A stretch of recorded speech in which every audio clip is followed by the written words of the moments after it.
Hello, my loves. Welcome to Unfollowing Mum. This is a podcast for cycle breakers, and I am your host, Harriet Shearsmith. In today's episode, I'm going to be talking to the wonderful Michaila Tyson all about the mother wound. So let's get into it. Right, well, hi guys. Today is a very special episode because I am speaking to Michaila Tyson and I could not be more excited. This is someone that I have followed online for quite a time, especially on TikTok, where she talks a lot about shadow work, generational trauma and estrangement. So hello, Michaila, and thank you so much for being here. Hi, Harriet. Thank you for having me. I'm so excited about this conversation.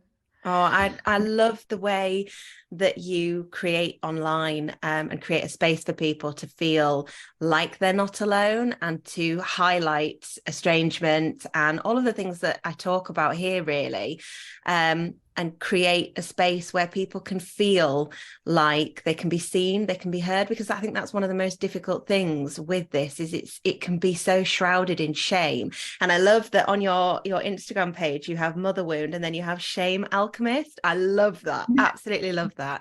So before we go any further, can you kind of tell us a bit about what you do and how you came to be talking about these things online? Yeah, absolutely. So what I do, gosh, it's a question that I get asked so often, and I'm like, wow, like for such it's often really intangible, but essentially what I do is I help women release the shame that they hold on to, and that has largely centered around the mother wound, because as we know, at the core of the mother wound is shame. I've been doing this for I've been doing my own healing on the mother wound and researching it for almost a decade now. And one thing that I've come to realize is, to a certain degree, all women harbour shame and hold on to shame, and shame plays a huge part in our narrative as a collective, as women. So my work really has evolved into how that plays a part in our stories, and helping women release that so that they can stop sabotaging themselves, stop censoring themselves, playing small, fear of being liked, all of those things, and really honor what they want. And a large part of that is self-expression, which I think, especially if you link that back to the mother wound, there's a huge part of the mother wound that makes us suppress and, shame, cut off, hide parts of ourselves, especially if those parts were never accepted by our mother. So yeah, that's a huge part of what I do now. And my work centers mostly around relationships and relationship to self, mostly. Yeah, I love that. And just for anybody who is thinking, what on earth does she mean, the mother wound? Can you kind of give us an overview on what that actually means? Yeah, absolutely. And I'm so glad that you asked that, because I think I tend to forget now that, it is still very much a term that people are like, oh, okay, what is that? What does that mean? And it doesn't mean your relationship to your children. It means, essentially, I think the simplest way to describe the mother wound is it's a set of internalized limiting beliefs that you unconsciously hold as a result of the relationship to your mother. And you might want to play that back a couple of times, but yeah, that's essentially what it is in its simplest form. Yeah. And that really, everything that we know about psychology, about how we tick, relates back to our childhood, to those first crucial years. And when you've not had that positive relationship, or if you've not had the emotional connection that you perhaps needed, it makes sense that it leaves a wound. It's just a wound that we can't see. And I think sometimes when we can't see it, it's so easy to dismiss it. Absolutely, absolutely. And I think this is such an important point, because one thing I talk about really often is, if you'd have asked me 10 years ago what my relationship was like to my mother, I would have told you she was my best friend. And I God, meant yes. and I think this is so important because it's not obvious. And, on the surface, it's not something that we are necessarily aware of. Most of the women that I speak to come to this work and these realizations after having children themselves, Yes. especially if they've had a daughter. Mm-hmm. Not necessarily, but it just seems to be like, holy shit, she's me. Yeah. But, you know, it's not obvious. And, you know, and even now I've come to a place where, you know, I have wonderful memories of my mum and my childhood. However, I can also recognize that there were there were things that meant I didn't get what I needed emotionally. You know, my mum very much had her own wounds and still does. And I think this is a really important piece in terms of the blaming and the shaming of mothers, which is not the case. That's not what this work is about at all. Yeah, and I think it's quite often. I mean, I said to you just before we started recording, I will get oh, this is just slagging off your parents. And Yeah. it's not at all. And I think that's a really common misconception that when we speak out about toxic, and we saw it recently actually with the Prince Harry book that came out, everything Yeah. was, oh, you're just slating. And actually, I Yeah. read that book and I there wasn't really any slating that went on.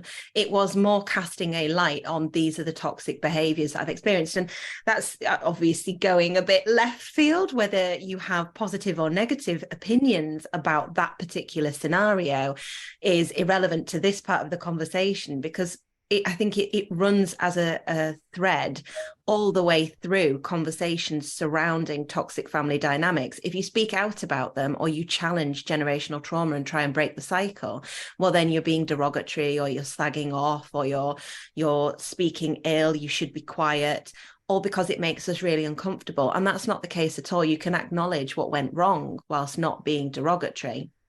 And you can acknowledge where that pain comes from, where that wound comes from, and where you don't want to pass that on to your children without it being a case of blame. And I look at my own mum, as you said, there are those wounds there. I can see those. And I do firmly believe that my mum is a narcissist. I never get any kind of diagnosis on that. We know that. And I can see narcissistic traits in my upbringing, but I don't necessarily blame her for that. And I think that's the thing that's quite often missed, is that talking about dysfunction, talking about toxic family dynamics, it's not necessarily a blame game. It's a case of saying, how can we make sure that this doesn't happen again? Because we know that this is a cycle. Yeah, 100%, 100%. And, you know, one thing I've definitely realized on my own journey, I've been estranged now from my mum for 3 years, and it was a very on and off thing. It wasn't a decision that I made and then it just happened. It's the emotional intelligence piece. Like, the more that I've been doing this work and healing the relationship to myself, which we can talk about that a little bit more in a moment, but it is the relationship to your mother. That is your relationship to self. That's your blueprint. And as you heal that more, you create more emotional freedom and more emotional intelligence, and that helps. But it's definitely helped me hold multiple truths. You know, I can honor my experience. I can acknowledge what was my reality and what is my reality, and still choose to not have a relationship with my mum. And that doesn't have to mean anything. And I think where often, you know, we can fall into the trap of, and other people then judge it, is we make it mean something, and that's just not, it doesn't have to be the case at all. That's a really good point, actually, because I think there is so much focus put on the estrangement itself and on things like forgiveness. I've had people say to me, you will feel so much better if you forgive her. And it's that assumption that we can't forgive, we can't be even unemotional, even if it's not I forgive you for everything you've done, but I'm unemotional towards this. I've accepted it as truth. This was my experience, and that's where it ends. That's the end. That's the full stop, as opposed to accepting that just because we don't have that relationship doesn't mean that we haven't put that full stop there. Just because we've chosen to stay estranged doesn't mean we can't look at that either in that unemotional way, or look at it with forgiveness and say, okay, yeah, no, I'm not holding you. I'm not holding that against you. I'm not looking at you, hating you. I'm just accepting that this was my truth and that my life is better without you in it. that's something that I think is missed so often in the estrangement conversation, because it's almost like, well, if you had come to terms with it, if you had forgiven, you would have that relationship. And actually, no, you wouldn't, not necessarily. Yeah, absolutely. Absolutely. And I think one of the most important pieces in this is, and this is something I have realized, is the most important piece on forgiveness is forgiving yourself. And that's where the work is. And, you know, when I really flipped the script and went within and worked on forgiving myself for everything that I believed made me unlovable, and the part I believed, it was very unconscious, but the part I believed I played in my mother, her behaviors towards me, and worked on forgiving that and myself, everything changed for me.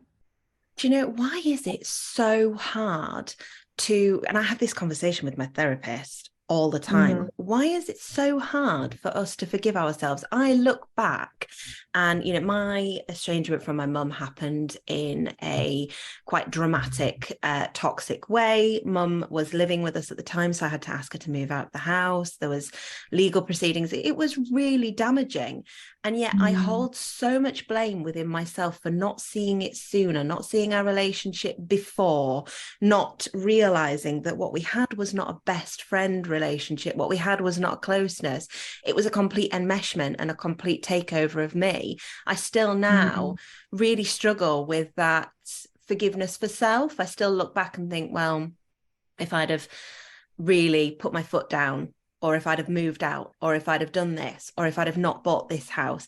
And it's always if, and if I had done.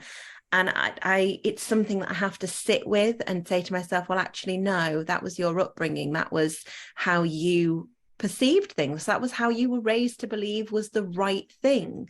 So you have to kind of cut yourself a bit of slack with that. But I can't work out why it's so difficult for us to do that. Do you want me to shed some light on that? I do indeed.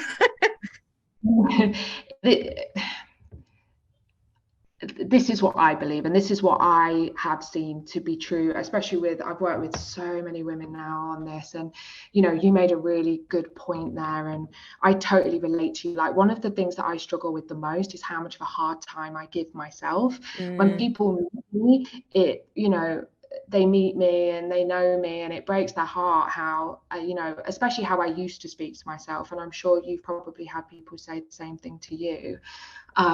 And one thing I know to be true is, you know, you take your mother out of the equation completely. And this is why the mother wound is, I believe, so crucial and fundamental to your relationship to yourself, because you take her out of the equation, it's still there. Like, the patterns are still there, the wounding is still there. And, you know, I hear a lot of women, and this was me too, but but she's not even, like, I've done the thing, like, she's not in my life anymore. Like, why am I still this way? Why does it still bother me? And one thing, especially with the self-deprecating piece, is we believe that there is more control when we give ourselves a hard time, when we pull ourselves apart, when we shame ourselves. We see that shame as fuel, and we believe that we have more control that way. And we believe we have more power over ourselves and the situation and the unknown if we pull ourselves apart over the situation. Oh, do you know, I'd never even thought of it that way. But do you know, that makes so much sense. So even putting it down to, I had a day off yesterday because I was with my daughter. I took her to Warner Brothers studio to do a Harry Potter tour. If you're listening and you're in London, like 10 out of 10 recommend. Do it. It was amazing. She had the best time. And today, my to-do list is so long that and I said to my husband last night, I'm getting anxious looking at it, because these are all things I want to do and I just want to get started now. But if I get started now, I won't relax, and then I won't, and I need to do it, but I'm not working hard enough. And it's that cycle of, I'd put myself in a position where I was starting to feel, and I know it's not achievable what I'm wanting to do, but I was putting myself in that position where there was so much pressure on me, and then the inevitable shame that I hadn't managed to do it all, because I feel like that'll give me the kick up the arse that I need. And it's not, it's just going to make me feel shitty. But it's also a way to confirm your story to yourself. If you put it in front of you and then don't complete it, you know, it's like it's you being able to still then identify with this story, and yeah, that there's pressure, you know, when you take that away. And like I said, it's often like a power, it's a control thing, and I see this so much in women. Like, we believe as women that our power and our control is in that, it's in controlling, it's in the doing, it's in the lists, it's in the pressure that we put on ourselves. We don't believe, especially if we've not had it modeled by our mothers. I know I definitely didn't. My mum was very like doing, she never stopped. We don't Same. believe, yeah, that we don't see the power or the benefit or the productivity in actually surrendering, creating space, and, you know, actually releasing the grip a little bit. That feels incredibly scary.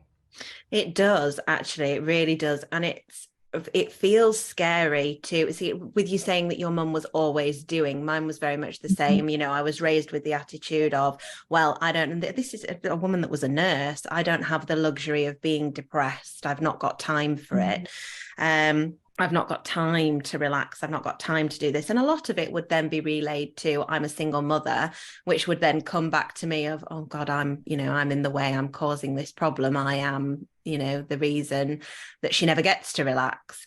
So it was constantly fed, I guess, that narrative that we need to be doing. And that's the way that we can be enough. And then it was my fault that she was in that position. And I never really linked them, I don't think, before. I've never really looked at them. I know that relinquishing control for me, I can be, well, I think the term that we would use is hyper independent. I do not like to ask for help at all. And I know that comes from a lack of trust. If I reach out and ask for help, is this going to be thrown back at me? And if I allow someone else to take some of the weight, take some of the burden, what does that actually mean for me? Who am I if I'm not the one doing? Oh yeah, who am I? I'm not the one. How powerful is that statement? Yeah. And I think, something that is so often not discussed, and I think I have seen you talk about it before, is that when you have this mother wound, it's like, especially after estrangement, what I am finding so hard, and I'm coming up to 3 years in June, so I'm similar time for full estrangement, but it all kind of came crashing for me, whereas you said you'd been working on researching and learning and doing the shadow work for about a decade. For me, it kind of all came at once. So I'm not as far on in my journey as you are. And one of the things that I think really hit me was, who am I? If now I've not got my mum in my life and I've not got her essentially blueprinting for me and telling me that this is the way that things should be, what do I think? And is it okay if I think that? Or should I think that? What will people think if I have my own opinions and things? And that sounds really silly, because anybody who's known me will know that I am an incredibly opinionated person. But for an awfully long time, my opinions were led by my mum's opinions. My behavior was led by my mum's behavior. And it's only really when I had my kids and I started to pull away from that I started to notice and say, but I don't actually believe that, or I don't actually agree with you on that. And that was a really shocking thing to realize, that I'd always kind of just parroted like a mini clone. So how do we connect with that sense of self? One thing I like to play around with is having fun with it. This work is hard, this work is intense, and it's really, really deep, and it's really serious, or it can be, and it can feel that way. Yeah. Boundaries are so incredibly important. One question I love, and you said it here, and I remember asking myself for so long, like, who am I? Who am I? And I've come to realize that is a really hard question to answer.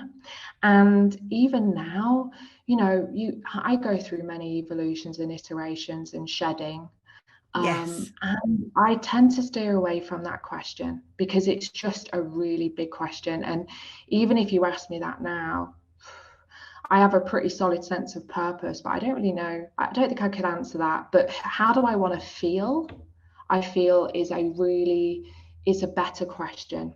And it's a better question to ask yourself, especially when you're coming out of this and it all feels a little bit wobbly and you're still figuring it out, because everything that we do, all of our behaviors and actions are driven by how we want to feel and how we currently feel anyway. So asking yourself how you want to feel is a really, I believe, good question. It's slightly more serving one.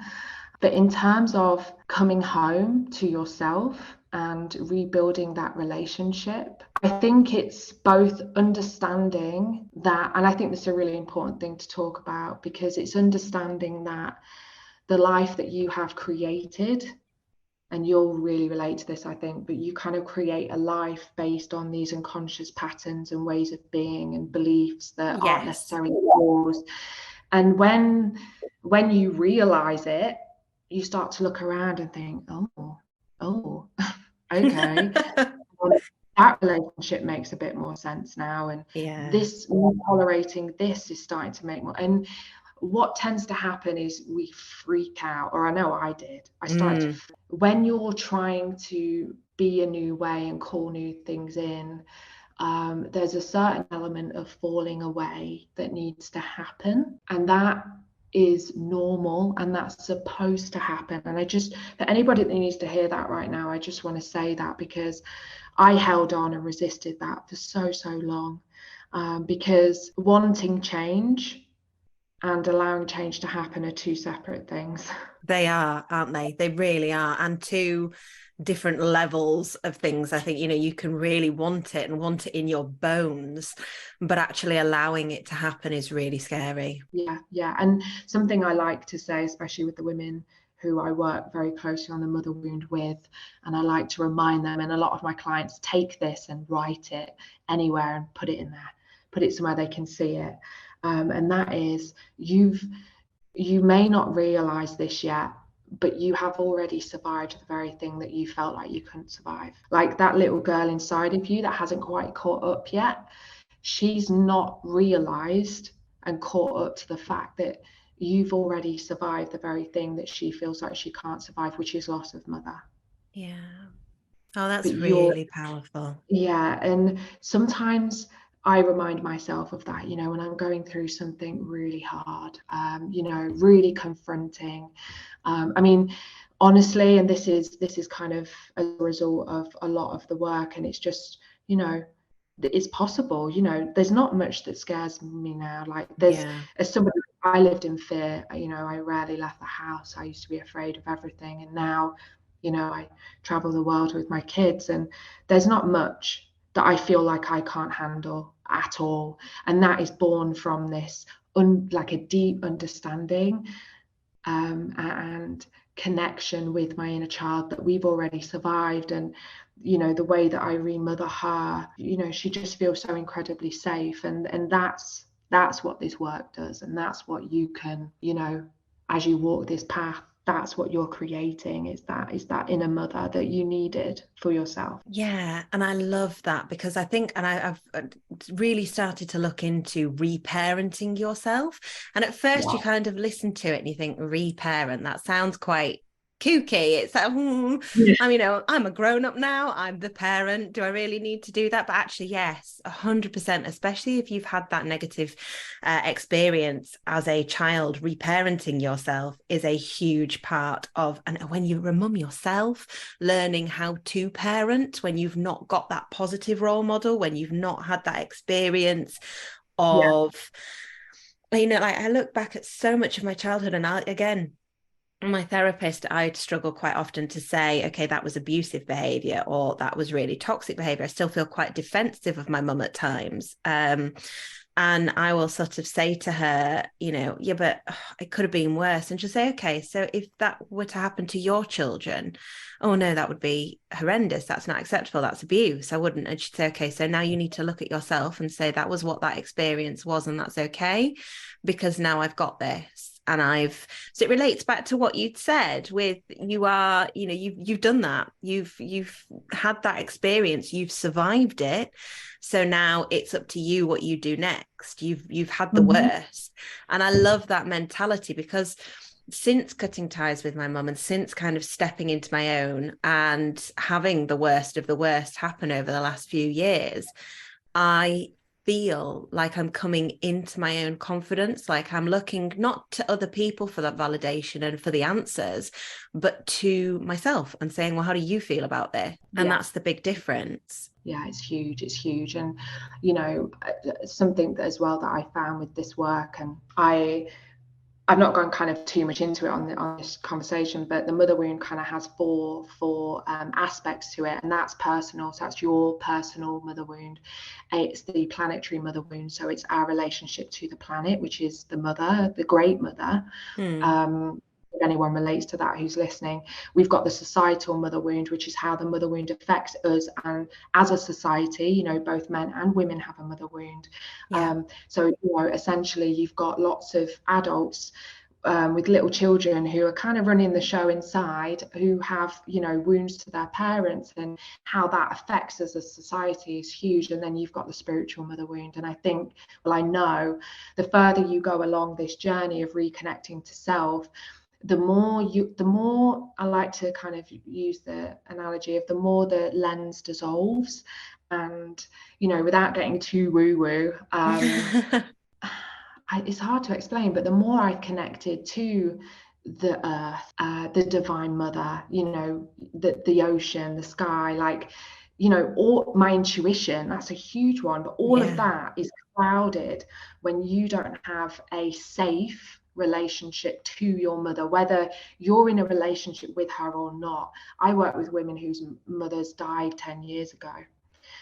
She's not even on this planet anymore, yet there's this untrust, there's this unsafety within them, because their relationship to mother was not something that they could trust. So therefore they don't trust the world, they don't trust other people, and they don't trust themselves. So this work, it just goes deep, and I truly believe the mother wound is a gateway to just knowing yourself. And I think, especially if you have children, you're doing yourself and your kids such a disservice, I think, if you don't look at this within you, because of what's possible when you do heal it. I really love what you've just said there about, I love all of what you've just said there, but the part that you mentioned there about a deep distrust of self, I really relate to that.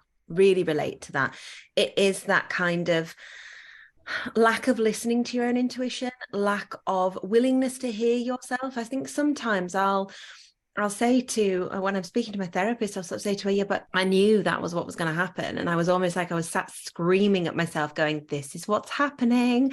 Can you make it stop, please? This is not okay. And yet completely ignoring it. And she'll also say to me, talk about inner child, again, something I thought was quite kooky before I started to learn about psychology, before I started to learn about the importance of looking at self, of looking at your upbringing. Again, whether you've got a healthy relationship or not, I still think it's incredibly important to look at that inner child and say, okay, where are we at? Like, how are you ticking? Because we're okay here, but where are you at? I thought, I grew up, if my mum would have heard the term inner child, she would have really mocked it. And I grew up with that attitude of, that's for other people. How weird. No, not at all. It is something that is so important, and something that we all have, whether we have a positive relationship, a positive upbringing, a negative experience, whatever it is, we all have an inner child. And I can tell when I can now, I couldn't then, but I can tell now when I'm answering from my inner child or whether I'm answering as an adult. And the difference in them is huge. Recently had an experience, I've talked about it on episode 2 of the podcast, where I was talking about different experiences, and you'd said earlier that your your truths can coexist. One of my dad's adopted children got in touch with me. I've never met them, but she was very cross because I'd mentioned that I'd had a negative experience with my dad, and her experience was so positive before he passed away. And I know that old Harriet would have answered her messages with real anger, and I just didn't, because I answered them as an adult who could say quite clearly, okay, but I'm not seeking to invalidate your experience. And I'm not saying that didn't happen. I'm not saying this person wasn't wonderful for you. But for me, this was my experience. This was my upbringing. And that's just as valid as yours. And my therapist was like, Harriet, that was very grown up of you. He was like, oh, I'm good. That was not your inner child that took over on that one. I was like, she was in agreement with me. And there was such a difference in how you could answer things when you've done the work and you're continuing to do the work and continuing to look at yourself and say, okay, am I coming at this from a healed place? Am I coming at this from a wounded place? Am I angry? How am I feeling? And check in with yourself. Yeah, the inner child thing, like and you probably feel this way, and anyone that's listening, I can look around now, and every day I'll be like, it's just so clear, how many adults, externally are just wounded children, just in their behaviors and things like that. And you only have to look at your romantic relationship. I'm married to my husband Ed, and there's just so many points in our relationship. And even now, because that's what we do, we take our inner child and we put it in our partner's lap, and we unconsciously ask them to take care of them for us, because we don't want to do it. And it's taking that responsibility. How many times have you found yourself in an altercation with your kid, and it's just two fucking kids having an argument? So often. And it's just taking that accountability and that responsibility. I see a lot of, and this was me too, like I did struggle with inner child work, especially because in the beginning I was like, I am not talking to myself, it's not happening. It's just weird. And it wasn't easy. And I say this to a lot of my clients, because they're just like, Michaila, I really don't want to, I don't do anything. But one of the reasons it is quite difficult is because you've got to understand that there's a little girl inside of us, or little boy, who doesn't trust us. Because for a long time they've not got what they need, and from mother, father, and we have also not been turning within so that there is a level of distrust there in it, and it does take time for her to begin trusting you. And that does happen. And when it starts to, you just gave that beautiful example, like when that starts to happen, it's just so beautiful. But I don't think it's immediate. And I think that's a really important distinction to make, because that will perpetuate the shame that you already feel at the core of this wound. Well, it doesn't work for me. We like to think that we're special, don't we? We like to think that won't work for me, or that's not for me. And it's like, come on, and it's just allowing the ego to just dissolve a little bit, because we're not special, and it will work. And how much of that is just a story, because we actually don't want to accept the thing that we're absolutely terrified of accepting, which is, I'm never going to get that. Oh yeah, so true. And I think exactly as you say, we do like to think we're special. We do like to think, and I touched on this when I'd said that I was launching the podcast and why I wanted to launch it, because I think one of the reasons that we feel so isolated when we do go through something like an estrangement, or we are dealing with a toxic family member, and that toxic relationship rather, is this attitude that unless we can physically see it, it must just be us. And yeah, I think it's so easy to assume that will be the exception, that it won't work for us, but it does work. It does carry power to look introspectively. And what sort of advice do you give your clients when you're dealing with the mother wound on reparenting themselves, on coming to that acceptance that, okay, no one's coming in to do that for you. You're going to have to kind of take the reins here. Yeah. I think and this probably won't be the obvious answer, but I think this will be the most helpful. And just it literally follows on from what we've just said. But I think the mother wound is a relational wound. It's as a result of the very first relationship that you ever had before you even came earthside. So it's really deep and really profound. With that being said, we try and heal it in isolation because we feel safer. Again, we don't want to be alone, and we don't want to be on our own healing this. However, there is this illusion, a very believable illusion, that it's safer that way. Yeah. The biggest thing that I've learned, and the biggest bit of advice I can give to anybody, is this is a relational wound, and that safety is an illusion. And the best way to heal this wound is to allow yourself to heal it in a relationship with somebody, anyone that you feel safe with, Yeah. that hold space for you and can reflect back to you what you can't necessarily see. And that's a process, and it takes time, and it really can be anybody. You know, I remember I had a friend. I didn't have really anybody. You know, there was my husband, and that relationship has been incredibly healing for me. But we are afraid of vulnerability. We are so afraid of intimacy, and we are so afraid of allowing ourselves to be seen, because, you know, and you mentioned earlier about the hyper independence, you know, so afraid at the very core that if we allow people to see us, they're going to see something they don't like and they're going to leave. Oh, yeah. That Um, abandonment fear. yeah, and that is at the core of everything. You know, that is at the core of you not going for an opportunity that you want to go for, that, you know, say career, like, you know, you can do it, you know, you're better, but there's this fear of being seen.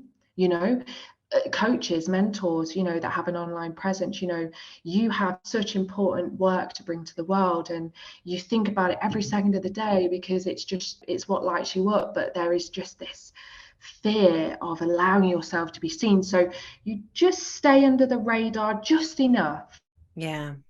Knowing it's just this constant cycle, you know, but at the very core, it's what's running that. So relationships, and just allowing yourself to be heard, Yeah. practicing speaking what's true for you with somebody that you feel safe with, is so incredibly healing. And then remothering, reparenting from that point, the shame dissolves in relationships, you know, and when you can create different experiences in those interactions, so then the shame, the stories and the interactions you have with yourself, there's more compassion there. And it's definitely a process, and it's like a, you know, it's like a bit of this and then a bit, and it's quite hard to explain, but like, you just notice it beginning to shift. But I would say definitely relationship, and just, you know, just allowing that to, because that is how you heal a relational wound. It's, you know, it's definitely going to shave off so much time for you, you Yeah. know. It's funny, isn't it? Because it's that letting your guard down, but that can be so hard to do. And it's important for people to remember as well that these things do take time. And I know that sounds so cliche, but it is a process. And there's a reason they call it shadow work, because it's work. It takes time, it takes effort, it takes consistency, and showing up for yourself. And I think that's often missed. As you said earlier, we want to see these immediate results, but Yeah. they're not going to come It's slowly I'm noticing small changes in the way that you do things, the way that you set boundaries. For example, one of my boundaries obviously is to not have my mum in my life and to have her blocked across social media. If somebody is, getting in touch with me on her behalf, I would remove them as well from social media and from having that access to me. That for me is a boundary that took time to put into place. I've often felt like that's something I should be quite guilty for. And I think there's a lot of guilt and shame around setting boundaries, around protecting your peace. It's Yeah, all part of doing that work. yeah. And one of the biggest bits of advice I can give around boundaries, people ask me all the time, like, how can I set boundaries easier? Like, how can I feel less guilty? Like, how can I uphold them more? One thing that I found to be truly transformational with boundaries is start with yourself, because ultimately boundaries with yourself is where it starts and ends, and that makes it so much easier to uphold them with other people. You can try and put in a boundary with someone else, but if you're not doing what you say you're going to do and you're not holding yourself to integrity, you don't trust yourself, so therefore the boundaries with others are ineffective. Does that make sense? It does. And I really love that because I've never actually thought about it as setting a boundary with myself, as kind of, I've always taken the more, I guess, aggressive way of looking at it, being like, I'm holding myself accountable, which can almost Yes. sound quite aggressive. But it's Yeah. it's setting that boundary with myself and saying to myself, okay, that negative self-talk, I do journaling in the morning and the evening, and it's just like I use the positive planner at the minute. I want to get myself the 6-minute journal, just a little bit of practicing gratitude and just a little bit. Take 2 or 3 minutes first thing in the morning and last thing at night, just to reflect with myself. And again, hearing myself say that is like, who are you? Because 5 years ago, I would have thought that, okay, sure, great, you do that. I'm going to be knuckling down and working, or I'm going to be doing this. And yeah, it's so important for me. And one of the things that I write in there quite often is that today we're going to challenge negative thoughts, because I sit in quite a negative space. I know I do. So for me, one of my boundaries with myself is that when those negative thoughts pop up, I will challenge it and I will look at it and go, is that accurate? Is it true? Is it fair? Is it right? Would you say that to somebody else? And that kind of keeps me in that space. I think that word is interesting in itself, Harriet. It's interesting that you use the word challenge. Mm. I wonder if a word like observe or get curious about would be a more exactly the same thing, but just a more loving, invitational way to look at your thoughts Oh, rather than challenge. see even there, it's that aggressional tone that I probably wouldn't take with anybody. Well, I say I wouldn't take with anybody else. I remember saying I was having an argument with my husband once. I said to him, no, you need to be accountable for that. And I was telling my therapist, like, I told him this, and she'd sort of said, that comes across quite aggressive, doesn't it?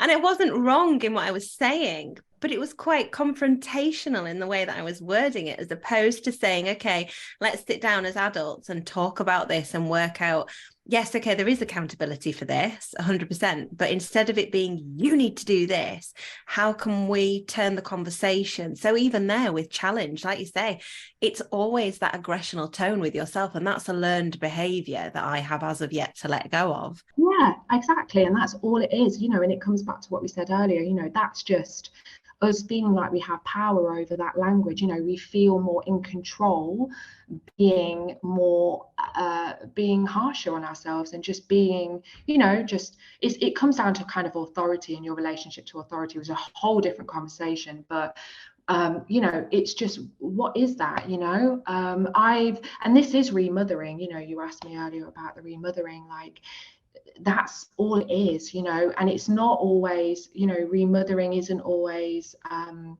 the bubble baths and the buying yourself flowers, even though that's so important. Remothering is, well, how can I lovingly hold myself accountable? Like, what does self-discipline look like? Remothering for me looks like not giving myself too many passes, actually, and doing the things that I don't feel like doing because I care for myself that much. But it's just about the language that we use to talk to ourselves, and that's it. That's all it is. You know, and over time, those subtleties have really, really huge impacts. Yeah, they do. And I think you've just mentioned there as well, remothering for me. I think it's really important for people to realize that remothering will look different for every single person, and a mother wound will look different for every single person, because quite often, and we see this in conversations around self-care, somebody's self-care might be meditating in the morning. That's not for me. I find it really, really difficult. And that's okay. Somebody's self-care might be having a green smoothie and taking 5 minutes to journal in the morning. And that's not for me. And that's okay. And it will be the same with remothering, with the mother wound. It's addressing your wound and addressing what you missed out on, what you needed that wasn't given to you, because that's going to be different for every person. We're all different as it is, and we all will have had different lived experiences, even though they're so very similar and have led us to similar paths in either challenging a toxic dynamic or learning to cope with a toxic dynamic or estrangement. But for every single one of us that has something different that they've experienced, there's going to be a different way of reparenting that and readdressing how we need to move forwards. Yeah, absolutely. And, you know, just to add to that as well, because there'll be, you know, there might be a lot of women listening here that have really great relationships with their mothers and they're really close with them.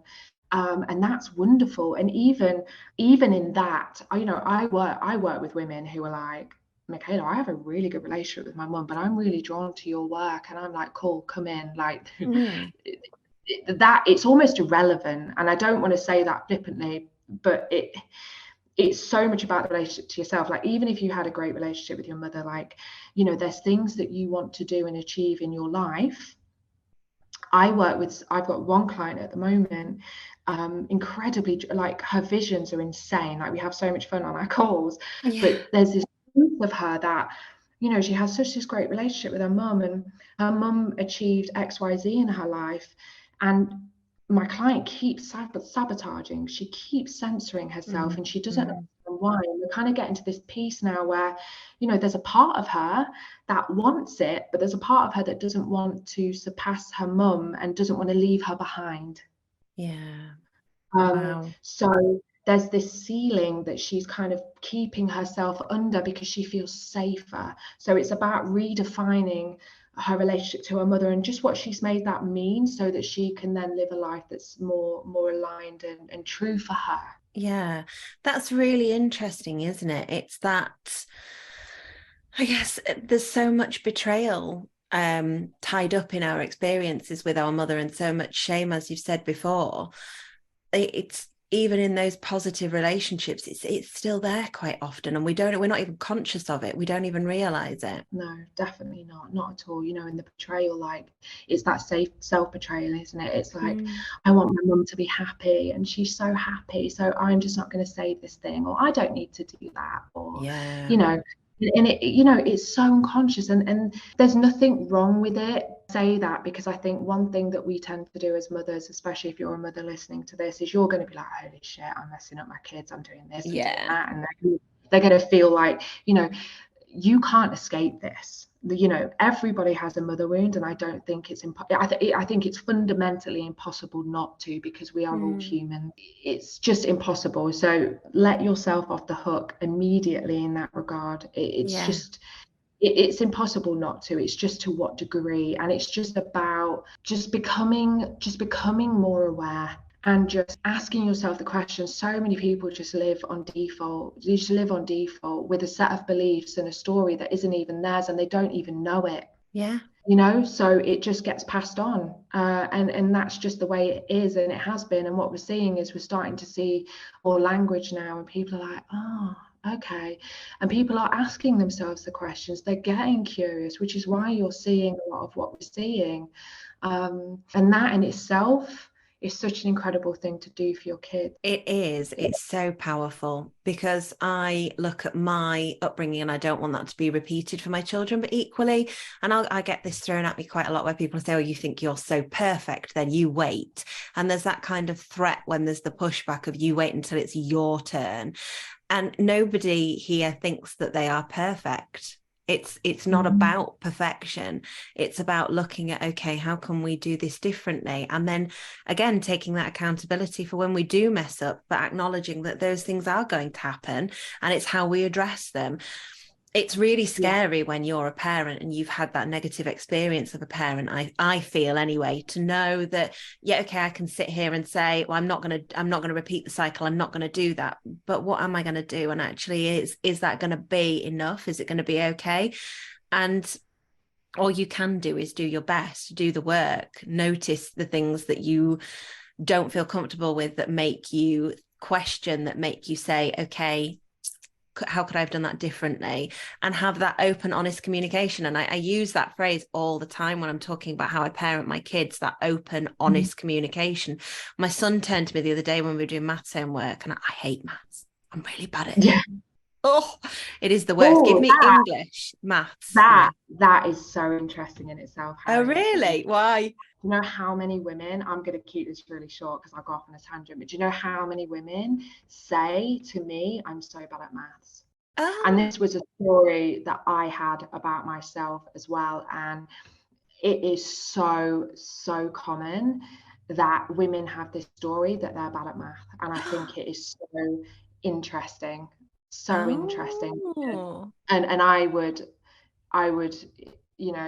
invite you to think about that story and actually just weigh that against what you do know about your maths and what you've been told about your maths when you were doing math homework. And it's so interesting because that story comes up with women all the time. You know, I was a nurse for 14 years and I used to do really hard drug calculations and I nailed them every time. Yet I carried this story that I was really bad at maths. And when my daughter started doing maths homework, I just used to get my husband to do it. Yeah. And it's just such an interesting thing that comes up a lot, is this story of I'm bad at maths. Oh, do you know, stop it, because now I'm sat thinking about it during the pandemic. Well, it's kind of making sense because during the pandemic, and the kids even say it to me now, like, mummy's really bad at maths. And I'm not quick at maths. Like, if you ask me 7 times 8, I'm going to have to sit with it for a minute. I'm that level of, okay, I'm not, I like, pass me the calculator. But actually, I manage all the family finances. Yeah, exactly. And just one thing I just want, because I think we've just got a really great invitation here to kind of point out how this happens. And I don't want you to kind of go to a place of shame, because this is also my experience as well. But my mum used to say she was bad at maths. Yeah. And when you consider how the mother wound works and how this relational kind of wound works and how we don't want to make her feel bad, we're going to associate with that story easily, whether we realize it or not. Do you know, that's so interesting, because Toby turned around to me earlier and said, I'm not very good at maths. And I was like, I've literally just had your parent teacher conversation and your teacher was like, this kid is a whiz at maths. Yeah, so it's just an invitation how what we say. And again, you know, I don't want anyone to get inside their own head. Like I very much do this too. I think, oh my god, but yeah, it's just such like powerful stuff. And I think that's a really good example of how it imprints. Oh, do you know, I'm going to be unpacking that all day now, because the more I'm thinking about it, the more I'm like, well, actually no, because I worked my ass off at school to scrape a C so that I could study psychology. And this was back when GCSEs were not done by 1 to 9. It was A to B to C to you failed it. And I worked my ass off to get there. And I remember both my mum, my teachers, myself, all of us were kind of under the agreement that I was shit at maths. Like, I'm not good at it. And yet I had 20% attendance and still managed to scrape that C because I was determined to do it. So I'm not that bad. Well, there you go then. You know, there you go. A journal prompt for you could be around this story, you know. Is this story serving me, and is this a story from my, you know, what is this? And can I let go of it? Oh, Michaila, next week I'm going to be doing calculus. I am like, now you've just made me think. I'm like, actually, I'm going to be going through to my husband and be like, oh, I'm not bad at math. I didn't know. No. Yeah, I don't. And I just wanted to point that out. I know we went off on a little bit of a tangent. We did, yes. What I know about that story is there's going to be so many people listening to this that are going to come to that realization, I hope, as well, because it's just simply not true. If you really truly unpack that, it's not true. Yeah, I just maybe learn it a different way, because I get there in the end. But where I was actually going with that was, Ruben, it was before we tangent and discovered that actually I could be a maths whiz and just not unlocked that potential yet. But where we were saying about how we communicate with our children, and I was saying how I have that open, honest communication.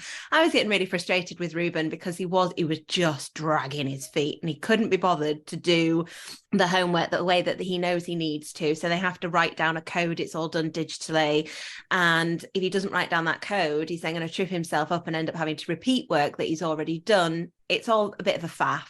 Not the best system, but it does work, and it does keep them making sure that they're doing the working out and they can't use the calculator and things. So, okay, fair enough. And in the end, I'd sat there and I was getting so angry with him, and I was taking deep breaths and trying to remember, I'm not going to snap, I'm not going to shout at him, I'm not going to snap at him. And I said to him, but you see, Ruben, if you'd have just done what you were meant to do, and he just put his little stylus down and just went, could you stop, please? Because I can see that you're upset and you're making me upset.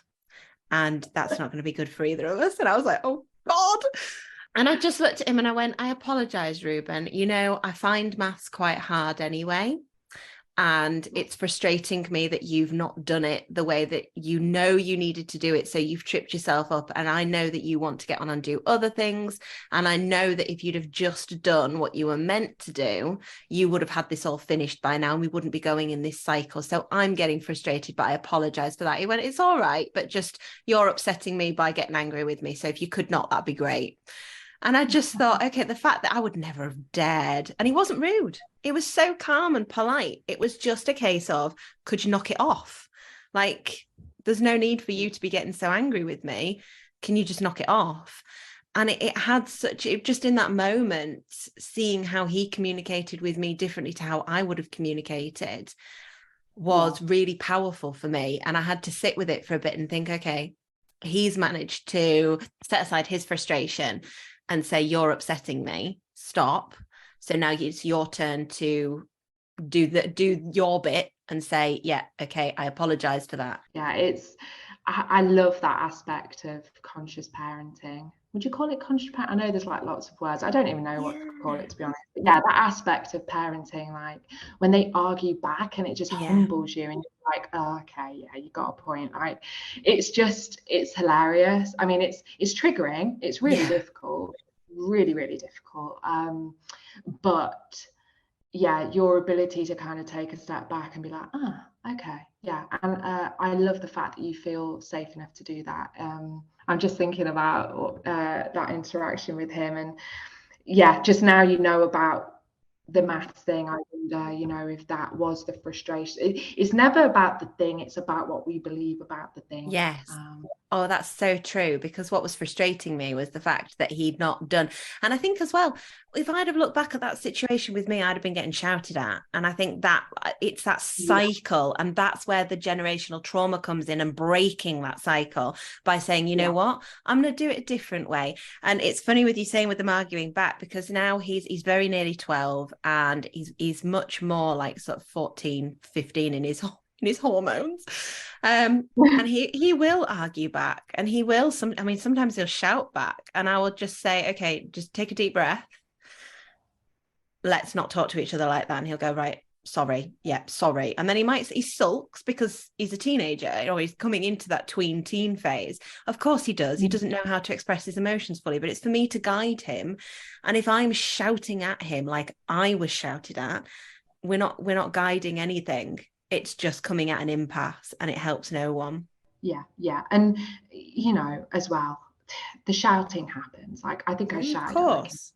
It happens. And one thing I've I've come to realize is it's not about a free pass at this point. It's just about recognizing the importance of repair, and the Yes. importance of, one thing I say to myself a lot is how, and I say this in all aspects of my life, how willing am I to be wrong? Because I have found my direct ability, how willing I am to be wrong is directly correlated with how much I can see and hold, and how much growth is kind of associated with that thing, and with kids and with raising kids, like there's a lot that I've had to accept, not necessarily is wrong, but yeah, is just, yeah, especially around like discipline and things like that, we've just chosen a different way. And yeah, it's, oh gosh, yeah, it's a big one. It's a really big one. And again, I'm hoping that anybody listening will know that shouting and losing your temper, they're all normal things and we all do them. It's like you say, it's that repair, and it's how you address it afterwards. Maybe when you've taken a minute to calm down and come back and say, look, mummy shouted because, and I am really sorry about that. It wasn't my intention to lose my temper, but sometimes frustrations boil over and that's normal. However, how can we come to a solution together now? Yeah, absolutely. And the more that you heal and yeah, heal the relationship to self, just the easier all of that is. Like the easier you're able to take a step back and observe what's happening. Like something that I've realized is there's a little girl inside of me, as I'm trying to consciously parent my children and hold space for their big emotions. I've got a 4-year-old boy. He has big emotions. I mean, and he, and I'm holding space for him. And there's a little girl inside of me that's like, she's pissed off because she's like, I never got this. Yeah. You're giving it to him. And, obviously this is all unconscious. Like, I'm not actually talking to myself, but there's this resistance within me, which is making me get angry at him. And actually it's coming from within me, and it's being able to recognize that. And it just helps so much. Well, how often do we hear, especially from older family members, I had to deal with it, so just get on with it. And I think that goes back very much to the inner child saying, well, that's not fair. And it's not fair. It's not fair.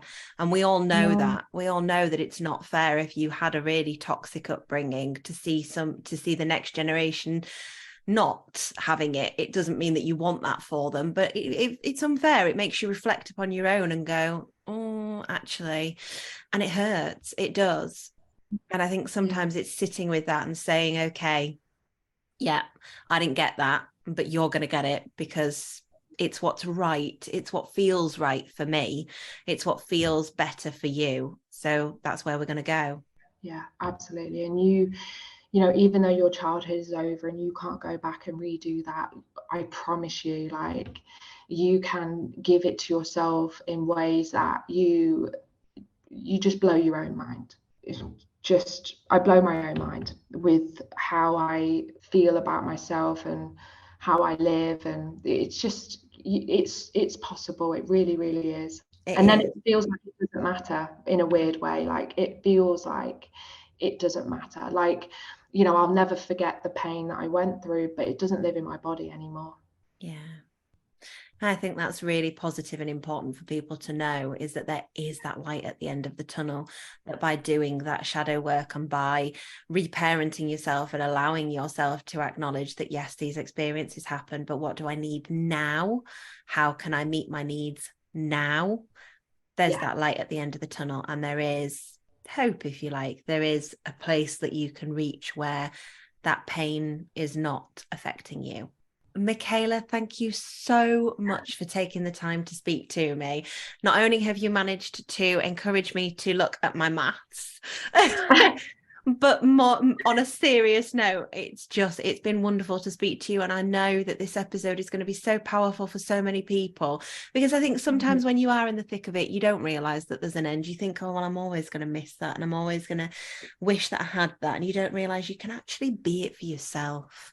And that's really power. It's really powerful. There is power in knowing that you have it within you to be those things that you need. Yeah, absolutely. Absolutely. And you don't need to know how that looks. Yeah. Exactly. And you don't need to know where it's going and how it looks. You just have to trust the process. Yeah, 100%. Thank you so much, Michaila.